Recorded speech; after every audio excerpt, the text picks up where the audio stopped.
Shalom semuanya. Disadari atau tidak, kita ini sekarang hidup di zaman yang sudah berubah. Kalian tahu nggak anak-anak muda? Berapa bulan yang lalu kita masih bebas mau pergi kemana aja.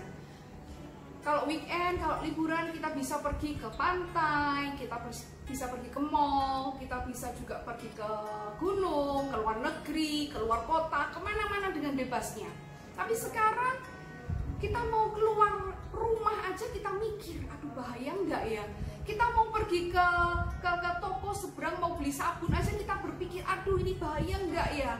Ini nanti kena virus corona nggak ya? Kalian tahu nggak, hidup kita ini sudah berubah. Dan kita mau belajar hari ini, pesannya untuk kita ini apa? Supaya kita bisa mengalami kehidupan yang baik, yang diberkati sekalipun zamannya sudah mengalami perubahan. Kita mau belajar di satu tokoh di Alkitab, yaitu tokoh yang sangat terkenal, yaitu Yusuf. Semua orang pasti sudah tahu tentang Yusuf. Siapa Yusuf itu?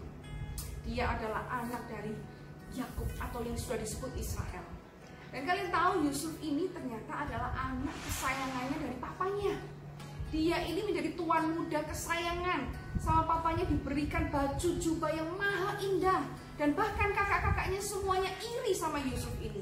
Nah, suatu hari kehidupan Yusuf yang sangat glamor, kalau bisa dikatakan saat ini, seperti saat ini, dia pasti hidupnya glamor, dia bisa menikmati semuanya, dia dilayani oleh pelayan-pelayan yang banyak.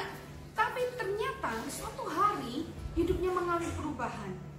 Suatu ketika karena kebencian saudaranya yang begitu besar kepada Yusuf, karena iri hatinya kepada Yusuf, semua kakak-kakaknya bersekongkol ingin membunuh Yusuf. Tetapi salah satu dari kakaknya, yaitu Ruben, dia berkata begini, jangan dibunuh, masukkan aja di lubang sumur. Dan kemudian dijuallah Yusuf menjadi budak. Hidupnya mengalami perubahan drastis. Dari tuan muda sekarang menjadi budak.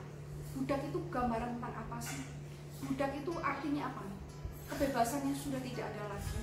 Dia sudah tidak punya hak lagi. Dia tidak memiliki dirinya sendiri, tetapi tuannya yang memiliki dirinya. Nah, hidupnya mengalami perubahan secara drastis. Yang dahulunya dia dilayani, sekarang harus melayani.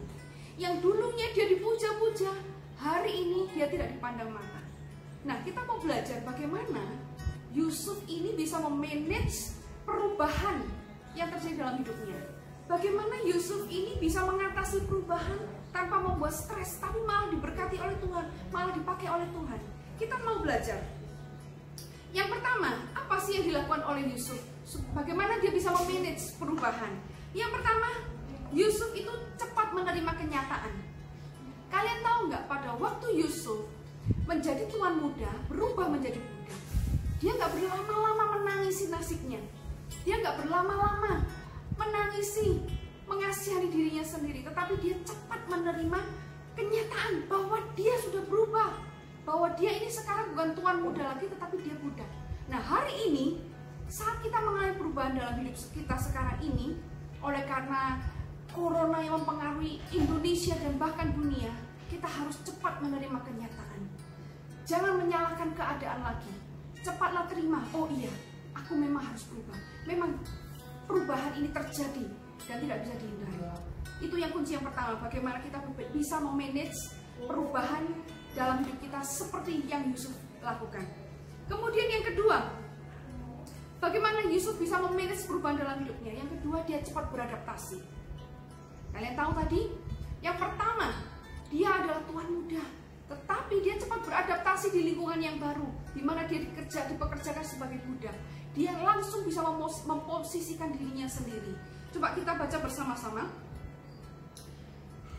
Di Kejadian 37 ayat 28 saya bacakan.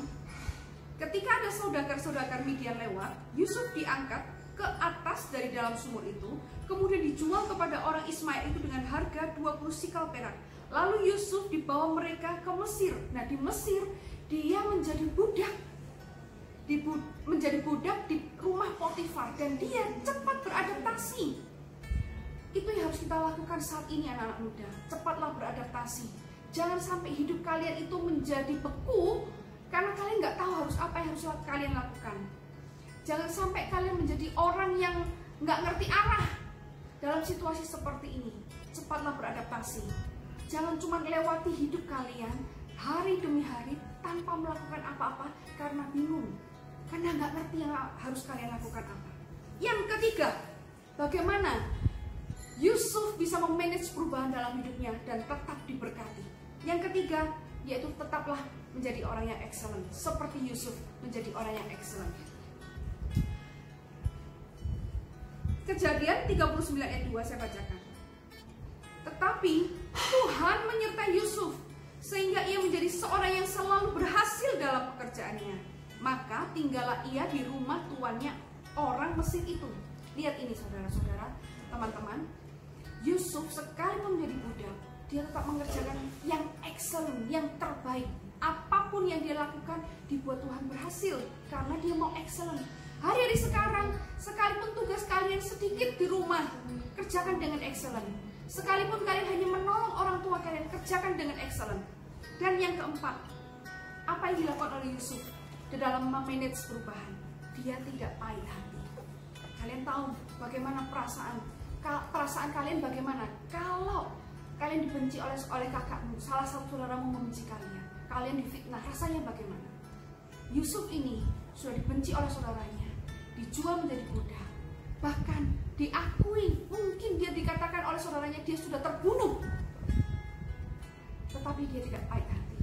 Bahkan pada waktu Yusuf dia difitnah oleh istri Potifar, dia harus dimasukkan penjara, dia pun tidak mengalami pahit hati. Bahkan saat dia dijanjikan oleh tukang pencicip anggurnya raja yang diartikan mimpinya, dikatakan, oh iya nanti jangan lupakan aku, tetapi dia tidak diingat sekalipun, dia tidak pahit hati. Hari ini teman-teman, jangan punya rasa pahit hati. Apapun masa lalu kalian, bagaimanapun keadaan kalian hari ini, betapa susahnya kita saat ini, jangan pahit hati. Tetaplah mengucap syukur kepada Tuhan. Dan yang terakhir, bagaimana Yusuf bisa memanage perubahan dalam hidupnya. Yang kelima yaitu tidak kompromi dengan dosa. Sekalipun dia berada di posisi kekurangan, dia menjadi budak, tetapi dia mau katakan tidak kepada dosa. Dan hari ini pun sebagai anak muda, sekalipun kehidupan kita mengalami perubahan drastis, kita mau tetap katakan tidak kepada dosa. Kita tidak mau kompromi dengan dosa. Yang setuju katakan amin. Nah, makanya tidak heran bahwa Tuhan menyertai Yusuf. Dan apa yang dilakukan oleh Yusuf selalu dibuat Tuhan berhasil. Satu ayat di Kejadian 39 ayat yang ke-21. Tetapi Tuhan menyertai Yusuf dan melimpahkan kasih setianya kepadanya dan membuat Yusuf kesayangan bagi kepala penjara. Lihat ini, di dalam penjara pun Yusuf menjadi kesayangan. Karena apa? Tuhan menyertai. Mengapa Tuhan menyertai? Karena Yusuf tidak berlaku celah di mata Tuhan. Hari ini teman-teman, di masa zaman perubahan ini, tetaplah hidup kudus di hadapan Tuhan. Karena Yeremia 17 ayat 7 berkata, diberkatilah orang yang mengandalkan Tuhan, yang menaruh harapannya kepada Tuhan.